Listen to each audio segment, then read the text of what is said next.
ఇక్కడ హరీష్ రావు గారు కూడా అదే మాట అంటారు. బుచ్చమ్మది హైడ్రా హత్యే, వేధింపులు భరించలేకనే చనిపోయింది. కాంగ్రెస్ టీడీపీ హయాంలో పర్మిషన్ ఇచ్చిన ఇండ్లే ఎక్కువ, చట్ట ప్రకారం కూల్చేస్తే పరిహారం ఇయ్యాలి. రేవంత్ అన్నకో న్యాయం, పేదలకో న్యాయమా? పేదలు కోర్టుకు వెళ్ళలేరు అనే ధైర్యంతో కూల్చేస్తారా?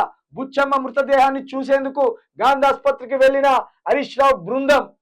నిజమే, అసలు ఆక్రమణలు కావచ్చు, అక్రమ నిర్మాణాలు కావచ్చు, లేకపోతే మొత్తం ఈ ఈ హైదరాబాద్ అనేది అక్రమార్కుల చేతుల్లోకి పోవడమో, లేకపోతే కబ్జాలకు గురవడమో, లేకపోతే ఈ మూసీ నది పక్కన ఇండ్లు కట్టడమో, ఇదంతా కాంగ్రెస్ టీడీపీ హయాంలోనే జరిగింది.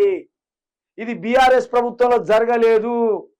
ఎందుకంటే మనం ఎప్పంచలో చూస్తున్నాం, ఈ హుస్సేన్ సాగర్ పక్కన ఇండ్లు, ఆ మూసీ నది పక్కన ఇండ్లు, ఆఖరికి ఇక్కడ మన యూసఫ్ కూడా పెద్ద మోరి ఇట్లా భారత అంటది, ఆ మోరి పక్కన ఇండ్లు. ఇవన్నీ ఇప్పటివి కాదు, ఎప్పుడో 30-40 సంవత్సరాల క్రితం కట్టుకునే ఇండ్లు. వాటికి పర్మిషన్లు ఇచ్చింది కూడా టీడీపీ కాంగ్రెస్ ప్రభుత్వాలే. కాబట్టి పాపం అంతా కాంగ్రెస్ టీడీపీలో తప్పించి దాంట్లో బీఆర్ఎస్ కు పాల్లేదు. ఇక ఈ బుచ్చమ్మ హత్య 100% హైడ్రా వల్లనే చనిపోయింది. ఇది రేవంత్ రెడ్డి పాపము, ఇది రంగనాథ్ గారి పాపము.